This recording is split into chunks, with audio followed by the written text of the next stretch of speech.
Assalamualaikum warahmatullahi wabarakatuh. Alhamdulillahirrabbilalamin. Allahumma sholli ala sayyidina Muhammad. A'udzu billahi minasyaitonir rajim. Bismillahirrahmanirrahim. Wabtaghi fima atakallahu ad-daral akhirata wa la tansa nasibaka minad dunya. Wa ahsin kama ahsanallahu ilaik wa la tabghil fasada fil ard innallaha la yuhibbul mufsidin. Surat Al-Qasas ayat 77. Jadi kita hendaknya mencari dari apa yang telah dianugerahkan Allah untuk kebahagiaan akhirat, untuk investasi akhirat. Tetapi wala tansa nasibaka minad dunya. Tapi jangan lupa urusan duniamu itu juga jangan dilupakan. Artinya Pak, harus balance, harus seimbang antara investasi dunia dan akhirat. Apapun yang kita lakukan di dunia, dalam misalnya investasi ya, dalam hal ekonomi syariah, kita mencari kehidupan itu dalam rangka juga untuk investasi akhirat. Selanjutnya ayat itu adalah wa ahsin kama ahsanallahu ilaik. Kamu hendaknya berbuat baik sebagaimana Allah telah berbuat baik kepada kalian. Wala tabghil fasada fil ard, dan jangan membuat kerusakan di muka bumi. Innallaha la yuhibbul mufsidin. Sesungguhnya Allah tidak menyukai orang-orang yang membuat kerusakan. Bapak Ibu yang berbahagia, kali ini tema kita adalah kerja keras, doa, dan tawakal. Kalau pingin kaya, kalau pingin cukup kehidupan kita, ekonomi kita, pingin opo-opo, pingin apapun kemudian bisa kesampaian, bisa terpenuhi, kerja keras. Kerja keras itu apa sih? Apakah Bu kerja keras itu kudu menjadi petani kemudian mencangkul, macul nang sawah? Enggak. Ya, kerja keras itu proporsional dan profesional.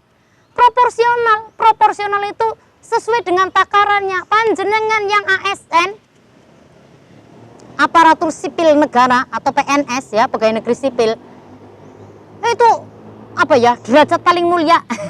Kalau ada kasta itu derajat yang paling mulia. Kerja kerasnya gimana? Ya disiplin dong, disiplin waktu. Ya, ada ceklok ya jombodoni ceklok. Kayak Bu Emora, bodoni ceklok lega, aku nggak bodoni ceklok ya, tenanan, karena kerjanya daring ya dimudahkan ya, tidak harus. Saya kan nun sewu ASN di UIN Sunan Ampel Surabaya, domisiliku Bojonegoro. Kalau nggak daring, ya pencilaan tenan toh.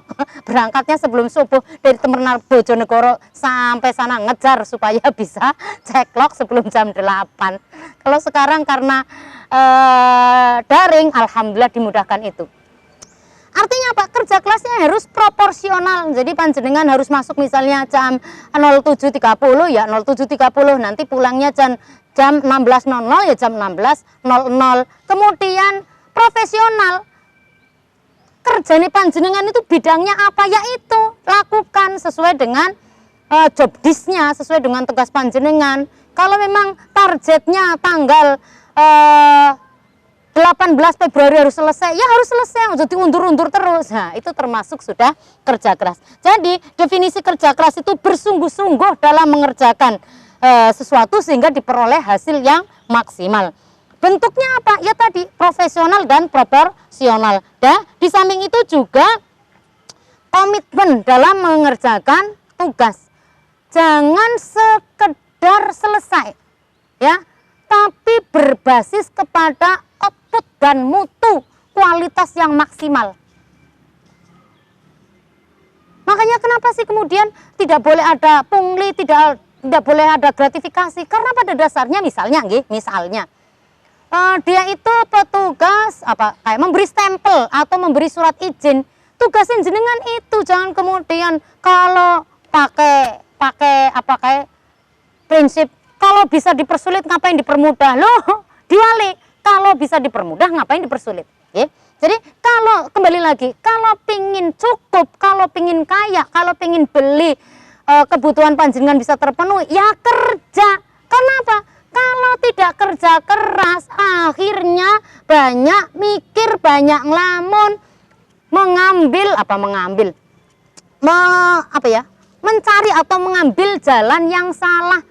Terutama misalnya sekarang lagi rame-ramenya trading, dikandani kit mau hati-hati, banyak sekali penipuan. Sebenarnya ngerti Bu, saya itu usaha itu sebenarnya nggak ada usahanya, cuma muter ke duit Bu. Tapi Bu, karena kami tuh lagi butuh banget duit, paling enak adalah ikut itu, mbok. Barangkali kita yang untung, jelas-jelas perjudian di eloni, jelas-jelas skema ponzi di eloni. Skema ponzi itu apa tuh Bu? Nah, skema ponzi itu yang muter duit itu loh.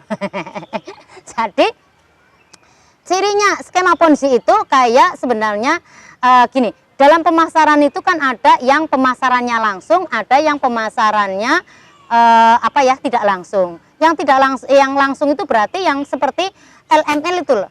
MLM, multi level marketing. Jadi biaya untuk iklan, biaya untuk promosi itu mereka nggak butuh tuh. Tetapi ya cukup dengan dari mulut ke mulut dengan member-member itu. Kalau MLM, multi level marketing yang seperti ini, itu kan berarti ada wujud barangnya. Berarti memang cara pemasaran barang tersebut dengan model langsung seperti ini. Enggak apa-apa.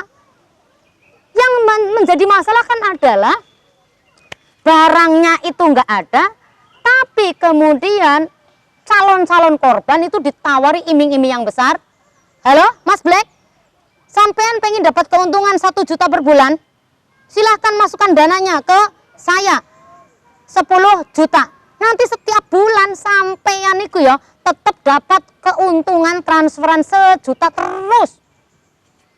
Jadi cirinya pertama adalah calon korban ya, klien nasabah itu disuruh membayar sejumlah uang. Tujuannya apa? Administrasi pendaftaran, member, lisensi, apalah. Kemudian yang kedua, cirinya yang skema ponzi itu tadi ya, itu kemudian dia gitu loh ya, nggak ada penjualan barangnya. Jadi kalaupun ada penjualan barang, itu barangnya itu nggak sesuai dengan harganya. Contoh yang MLM yang kayak gitu kemarin rame itu yang Kinet ya, kacamata. Jadi kalau membeli kacamata ini harganya 10 juta. 10 juta itu dapat kacamata. Bayang no, kacamata baca aja 20.000 ki akeh ning pasar kok. Bisa 10 juta. Jadi barang ini tuh hanya untuk untuk rekayasa supaya dianggap halal gitu loh.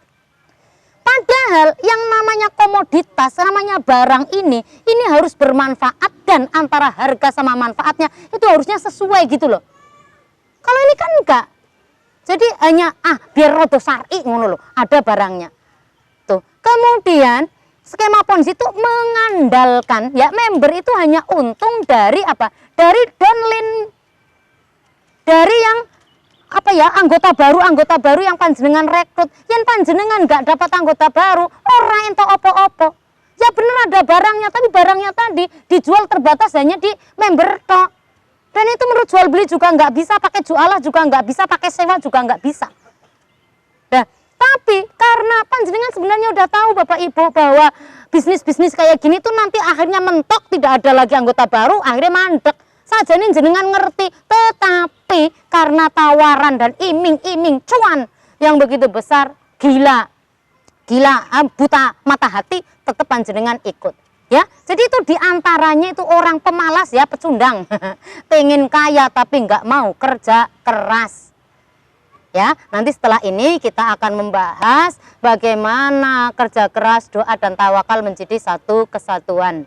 Bapak Ibu yang dirahmati oleh Allah, kalau kita tadi memberi pengantar ya, bagaimana kalau pengen kehidupannya cukup, pengen bisa beli ini, beli itu, ya kerja begitu ya. Tetapi kemudian kenapa sih investasi yang bodong-bodong tetap aja laku? Ya itu tadi. Ya, pengen kaya tapi nggak mau kerja. Akhirnya ada yang golek pesugihan lah, ya. Ada yang kemudian mengikuti investasi bodong. Nah, jadi sebenarnya kenapa kemudian investasi bodong ini terus-terusan memakan korban? Kisah jane kepiye sih? Yang pertama memang literasi keuangan masyarakat Indonesia itu minim. Kalaupun nggak minim, ya itu tadi kadung stres, utangnya akeh, pingin kaya, pingin pamer, ya, gaya hidupnya luar biasa harus dipenuhi dengan kekayaan yang berlebih, akhirnya tetap ikut itu. Kemudian juga aturannya itu kurang kuat dan kurang ketat, sehingga kalau misalnya sekarang sudah diblokir ya, tetap itu loh masih bisa bergerak karena apa? Tidak bisa menjerakkan pelaku penipuan seperti itu. Apalagi kemudian orang ceritanya kan pelaku kayak gitu kan sudah mengorbankan miliatan dana nasabah. Ya. Jadi pada dasarnya tadi yang skema Ponzi itu sebenarnya merampok uangnya downline ya, member-member baru untuk kepentingan upline tadi ya. Tapi kemudian dibungkus dengan nilai-nilai syariah, sok-sokan ada barang yang diperjualbelikan. Padahal gitu loh ya, barangnya tadi apa ya, minim sekali manfaatnya. Bila perlu member itu lo orang ngerti carane nganggo. Ya yang di robot trading itu kan penjual beli robot tradingnya kan hanya untuk istilah aja kan. Jadi biar sok syar'i gitu loh ya. Kemudian diiming-imingi, ini loh daripada sampean hutang kemudian pakai riba, hutang di bank itu juga pakai riba, lebih baik ikut ini. Oh, padahal apa ya, maling duitnya downline. Nah, kemudian tadi ketika sudah kerja keras tadi ya, kerja keras itu profesional dan proporsional tadi, dan komitmen dengan mutu terbaik, kualitas prima, juga harus dibarengi dengan doa. Ini bedanya orang muslim dengan yang lain ya. Karena kalau di orang muslim itu etos kerjanya, tujuan kita berbisnis adalah, tujuan akhirnya adalah investasi akhirat. Niatnya adalah ibadah kepada Allah, maka ketika sudah bekerja keras dibarengi dengan doa. Kenapa harus dengan doa? Itu karena apa? Karena kita muslim itu yakin apapun yang terjadi di dunia ini itu tidak lepas dari takdir qada qadarnya Allah Subhanahu wa ta'ala. Dengan doa maka kemudian menciptakan semangat, dan kalau ternyata usaha kita sukses, kita juga tidak akan sombong karena nggak lepas dari campur tangan Allah Subhanahu wa ta'ala. Apalagi kalau usaha kita gagal, maka nilai tawakal kita itu tadi, tawakal itu pasrah. Tawakal itu pasrah setelah berusaha. Ya, anak-anakku mahasiswa, Mbak, Mas, yang masih belum berkeluarga, ya, jadi jangan mau UTS kok nggak belajar, mau lulus kuliahnya kok nggak kuliah, bubuk tawakal, lebih ye, salah. Tawakal itu pasrah setelah usaha kerja keras tadi. Ngoten nggih? Nah, dengan doa ketika usaha kita gagal maka tidak hancur lebur, tidak putus asa, tidak sedih berkepanjangan, karena semuanya kembali kepada Allah. Itu ya Bapak Ibu. Selanjutnya adalah kalau kemudian niatnya karena ibadah kepada Allah, lalu dalam berbisnis perlu memperhatikan teladan bisnisnya Rasulullah. Yang pertama adalah jujur. Ya, Bu, sebenarnya para afiliator opsi biner, ya, binary option itu juga jujur, Bu. Jelas-jelas sudah memberikan tutorial di YouTube-nya begitu. Mereka sebenarnya jujur, tetapi tidak jujur mengedukasi kepada masyarakat bahwa ini sebenarnya adalah bentuk perjudian modern. Ya, jujur mestinya jelas. Gitu loh. Atau sebenarnya mereka sudah jujur, tetapi karena sudah kalap pengen jajal. Netizen sekarang itu kan pingin menjajal segala yang baru, tantangan begitu katanya ya. Akhirnya kemudian walaupun si afiliator sudah jujur, wis ora lihat gitu loh ya. Jadi jujur dalam bisnis, jujur misalnya kalau dalam fikih kan, dalam Al-Quran, dalam hal timbangan, kalau sekarang itu lebih ke spesifikasi. Karena apa? Apalagi yang jual beli online ya, spesifikasi itu kalau nggak jujur, loh. Misalnya Mas John itu membuat aplikasi belanja apa? Dia itu pengen menawarkan produk kaos. Nah, yang dipakai adalah brand mereknya dan gambarnya, broadcastnya perusahaan lain, tapi diciplak oleh Mas John. Itu nggak jujur. Kemudian di deskripsi produk itu juga nggak jujur. Sebenarnya kalau misalnya antara harga dan deskripsi itu nggak cocok, mestinya kan panjenengan sudah tahu toh. Ini nggak mungkin banget. Oh saya julaga selang ketipu, wis sananya jujur tapi kena goblok. beli tas sekolah yang bagus untuk anak-anak SD saja. Itu yang pengen bagus kayak harganya 1.000 minimal. Lah kok moro-moro regan 27.000.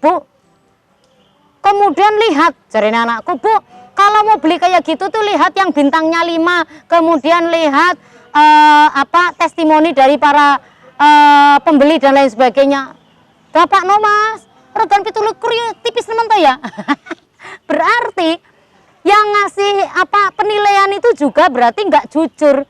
Jadi jujur itu tidak hanya dari pedagang, tetapi dari pelanggan juga harus seperti itu. Kemudian yang kedua, bisnis itu tidak boleh mengganggu ibadah panjenengan. Karena prinsip dalam etika bisnis yang pertama adalah prinsip tauhid, semuanya karena Allah, maka semuanya karena ibadah. Karena ibadah panjenengan nggak bisa curang, nggak bisa khianat dan lain sebagainya. Karena apa? Pasti sadar semuanya atas pengawasan Allah Subhanahu wa taala. Nanti dilanjutkan nggih Bapak Ibu tentang bagaimana teladan bisnis dari Rasulullah Muhammad Sallallahu Alaihi Wasallam. Bapak Ibu yang dirahmati oleh Allah Subhanahu Wa Taala, kita lanjutkan bagaimana teladan bisnis yang dicontohkan oleh Rasulullah Muhammad Sallallahu Alaihi Wasallam. Yang selanjutnya yaitu takaran, ukuran dan timbangannya itu harus jujur, harus benar. Oleh karena itu bagi yang pakai timbangan manual ya, sing pakai ondol-ondol, cekluk-cekluk, kiloan biasa, kiloan beras yang ada di pasar, itu kan mestinya secara berkala harus diperiksa toh ya, ke sing ngurusi timbangan kuwi ya, supaya bener gak, tanpa harus ada tambahan kayak biasanya tambahan batu, ada tambahan biasanya apa Pak? Paku. Lah kalau begitu kan sudah nggak benar toh. Ya, kalaupun panjenengan misalnya benar-benar harus ada timbangan, harus ada tambahan paku, panjenengan harus tunjukkan, mohon maaf pelangganku, mohon maaf Bapak Ibu, ini ada paku karena sudah nggak persis, sudah nggak benar. Monggo dilihat, ini kalau dalam keadaan kosong seperti ini. Oh, tenang. Tapi apapun daripada membuat fitnah, harus selalu betulkan ya. Akurasi timbangan panjenengan. Kemudian selanjutnya membayar upah. Ini persoalan ya. Kemarin itu ramai banget ya tentang KDRT, kekerasan dalam rumah tangga. Jadi kekerasan dalam rumah tangga itu umumnya yang muncul adalah kekerasan yang dilakukan oleh suami terhadap istri dan anak-anaknya. Padahal ada juga kekerasan dalam rumah tangga, istrinya justru yang galak kepada suaminya. Karena para suami protes, mesti Yen ono kekerasan dalam rumah tangga korbannya istri kemudian menjadi viral, tapi yang menjadi korban laki-laki lah. Persoalannya biasanya sing di subordinatif, yang dibully, yang kena dampak dan menjadi korban adalah istri. Lah kalau ada suami menjadi korban kekerasan dalam rumah tangga, ini suami yang seperti apa ya? Nah, itu kecelakaan sejarah. Tapi kemudian ya apapun saya mau bilang ya, nitip mumpung saya bisa ngomong.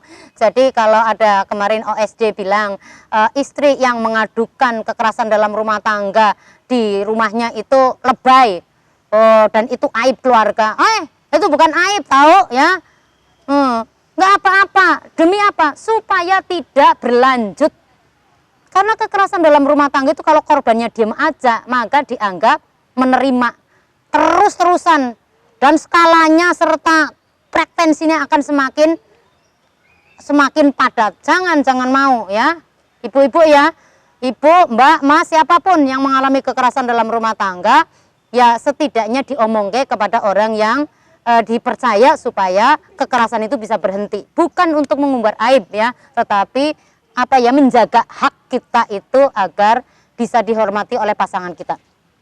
Selanjutnya, teladan berbisnis yang dicontohkan oleh Rasulullah adalah membayar upah karyawannya sebelum, ada gambarnya, sebelum keringatnya kering.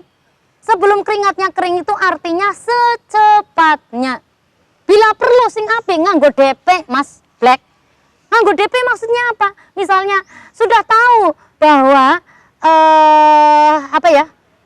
Ngepel ya. Buruh di dalam keluarga sehari harganya misalnya 75.000, sing api ya dibayar di depan toh. Yo tolong disetrika ke tuh satu cucianku biasanya harganya 50.000, ya dibayar di depan.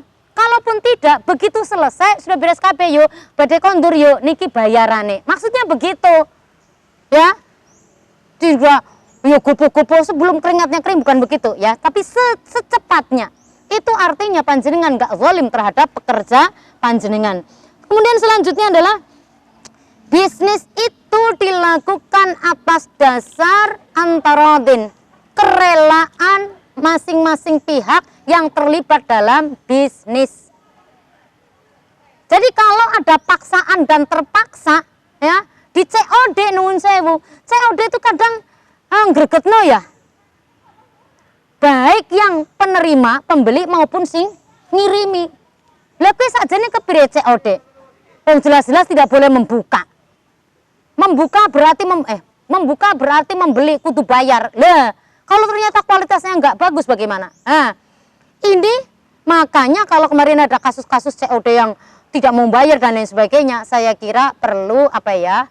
Evaluasi bersama. Sakjane sopo. Kalau mengikuti tadi jujur, kemudian tidak zalim terhadap mitra bisnis, kemudian kualitas barangnya jelas, kualifikasinya, spesifikasinya jelas, saya kira tidak ada yang kemudian khianat, begitu ya.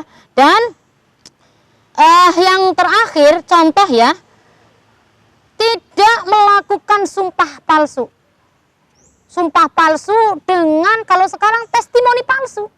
Ternyata di internet itu pakainya testimoni palsu rupanya. Makanya tadi saya beli apa gue tas cangklong sekolah rekan 17.000, tertarik itu karena apa? Testimoninya bahwa ini barangnya bagus gini. Oh, ini masuk ke sini nih. Yang nggak boleh sumpah palsu sekarang, sumpah palsu ora payu, tapi butuh testimoni palsu. Jadi jangan begitu ya Bapak Ibu. Saya ulangi lagi, jadi doa. Apa tadi? Kerja keras, doa, dan tawakal menjadi satu kesatuan.